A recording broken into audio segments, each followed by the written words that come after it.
দিন রাতের কোনো পার্থক্য নাই। এই নাইট ভিশন, গুগল এবং গ্যাজেটের কারণে ইসরায়েল সরবরাহকৃত এইসব গ্যাজেটগুলোর কারণে অত্যাধুনিক। ফলে পুরো বল গেমটা কিন্তু পরিবর্তিত হয়ে গেছে। যুদ্ধ প্রস্তুতি আমরা লক্ষ্য করছি তা এবং ইনফ্লাক্স অফ রোহিঙ্গা রিফিউজিস সেটা কিন্তু অবাধে আবারও আমরা দেখছি সংগঠিত হতে। সব মিলিয়ে এই বিষয়গুলো আমার মনে হয় আলোচনায় চলে আসবে। এখানে সর্বশেষ যেই ইন্টারাকশন তার হয়েছিল বেসিক্যালি ইয়াং পিপলদের সঙ্গে, সেলিব্রিটি যারা, তাদের সঙ্গে ইচ্ছা করে ডোনাল্ড লু রাজনৈতিক ভাবে যুক্ত কিংবা সিনিয়র সিটিজেন তাদেরকে অ্যাভয়েড করে গেছে। দেখুন, এর আগে যে প্রশ্নটি আমাকে করেছিলেন সেটা অবশ্য স্কিপ করে গেছে, ওটা একটু অ্যাড্রেস করে তারপরে এই বিষয়টা আসবো। যে স্বর্ণালী বা সোনালী থেকে আমাদের ফেলানি পর্যন্ত এই যে লম্বা সাগা, অর্থাৎ সীমান্তে আপনার পাখির মতো গুলি করে বাংলাদেশের নাগরিকদের হত্যা করা, এইটার যে স্বরূপ এবং এর পেছনের যে ন্যারেশনটা বা ন্যারেটিভটা, সেটা আমরা কখনোই আসলে নির্মমভাবে বুঝবার চেষ্টা করি। বাংলাদেশের ভারতের সঙ্গে যে স্থল সীমান্ত, এইটি পরিপূর্ণভাবে পরিচালনা এবং ব্যবস্থাপনার ক্ষেত্রে ইসরায়েলের একটা ভূমিকা আছে। আমি দীর্ঘদিন ধরে এটা বলবার চেষ্টা করছি। এই যে কাঁটাতারের বেড়া, এই মডেল বা কনসেপ্টটা ইসরায়েল থেকে নেয়া ভারতে, এবং আপনার 24 আওয়ার ভিজিলটা তারা নিশ্চিত করতে সক্ষম হয়েছে ইসরায়েল যখন থেকে তাদের নাইট ভিশন, গুগল এবং আপনার গ্যাজেট সরবরাহ করা শুরু করেছে। এবং এই কার্যক্রম পরিচালনার সুবিধার্থে আওরঙ্গজেব রোডে নয়াদিল্লিতে ইসরায়েলের যে আউটপোস্ট আছে, সেখান থেকে তারা কলকাতায় এই কাজের সুবিধার্থে 3 দিনের জন্য একটা মেকশিফট কনসুলেট স্থাপন করেছে। 3 দিনের জন্য তাদের লোকজন আসে এবং they provide advisory service to BSF. এবং সে কারণে 47 থেকে টিল টু ডেট ডার্কনেস বা অন্ধকার আমাদের সীমান্তবর্তী লোকজনের জন্য যে কাভার হিসেবে ট্র্যাডিশনালি ব্যবহৃত হতো স্মাগলিং থেকে শুরু করে অন্যান্য কাজকর্মের জন্য, সেটা তো পারসেপশন তাদের সেরকমই রয়ে গেছে। কিন্তু এখন যে দিন রাতের কোনো পার্থক্য নাই, এই নাইট ভিশন, গুগল এবং গ্যাজেটের কারণে ইসরায়েল সরবরাহকৃত এইসব গ্যাজেটগুলোর কারণে অত্যাধুনিক। ফলে পুরো বল গেমটা কিন্তু পরিবর্তিত হয়ে গেছে।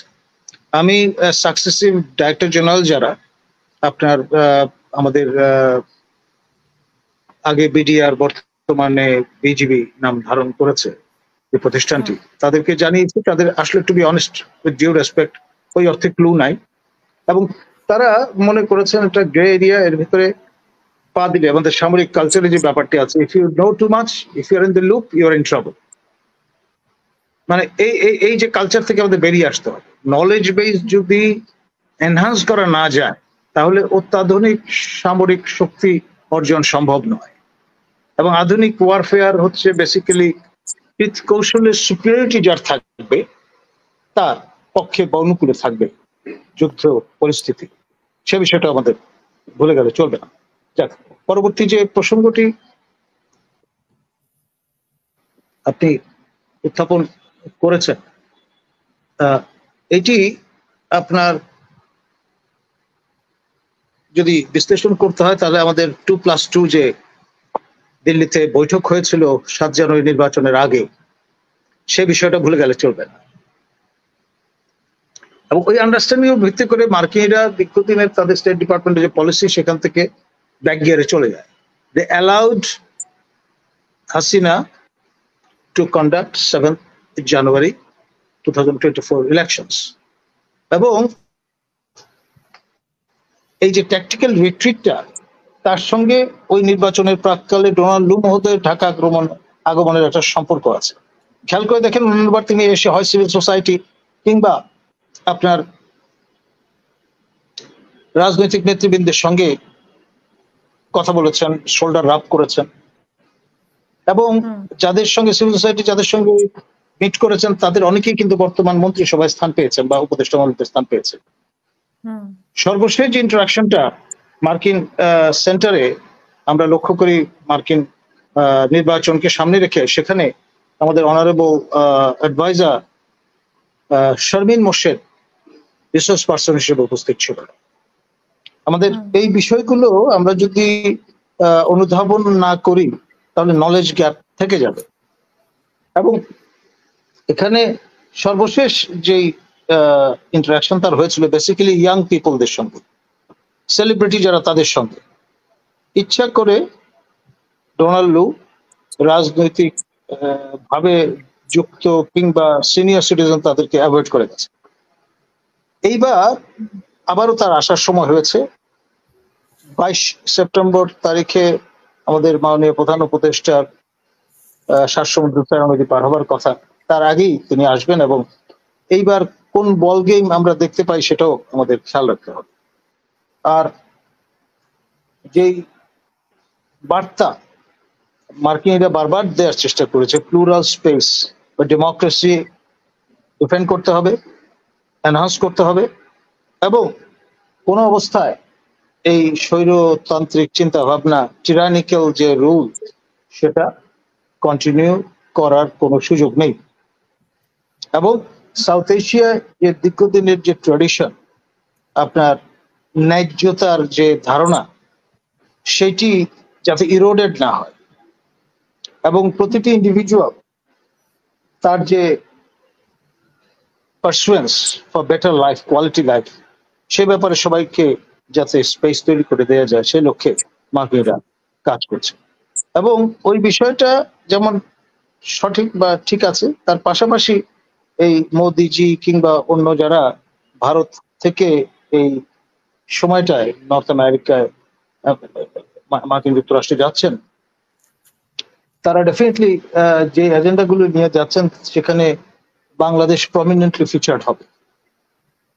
হাসিনার অবস্থান ভারতে, তাদের আশ্রয়, তারপর সর্বশেষ যে আপনার যুদ্ধ প্রস্তুতি আমরা লক্ষ্য করছি তা, এবং ইনফ্লাক্স অফ রোহিঙ্গা রিফিউজিস, সেটা কিন্তু অবাধে আবারও আমরা দেখছি সংগঠিত হতে।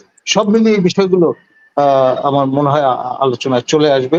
রিজিওনাল সিকিউরিটি থেকে শুরু করে আপনার পারস্পরিক সহযোগিতা এবং অ্যান্টাই চায়না যে স্ট্রিং অফ পালস, সেটা কিভাবে আরো শক্ত গাঁথুনিতে নিয়ে আসা যায় সেই বিষয়গুলি নিয়ে তারা হয়তো চিন্তা করবেন।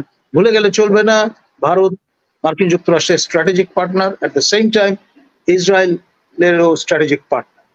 এবং ইসরায়েলের যে ইনভলভমেন্টটা ইন দ্য রিজিয়ন, এটা আমরা একেবারেই হিসাবে আনি না। আমাদের মনোভঙ্গি বা দৃষ্টিভঙ্গিটা সেই হরিণের মতো, লতা পাতায় মুখটা ঢাকা পড়ে আছে, পুরো শরীরটা অনাবৃত।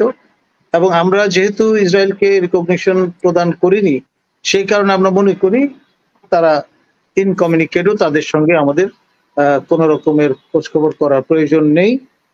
প্রয়োজনে থার্ড কান্ট্রির মাধ্যমে আমরা টেকনোলজি আমদানি করে খান্ত, যেমন হাঙ্গেরি কিংবা পর্তুগালের মাধ্যমে আমরা এই বাগিং ডিভাইসগুলো গত সরকারের সময় ইসরায়েলি প্রোডাক্টগুলো আমদানি করে বগল বাজিয়েছি, ভেবেছি যে আমরা ইসরায়েলিদের চেয়েও আরো বেশি বুদ্ধিমান এবং প্র্যাগম্যাটিক। ধন্যবাদ।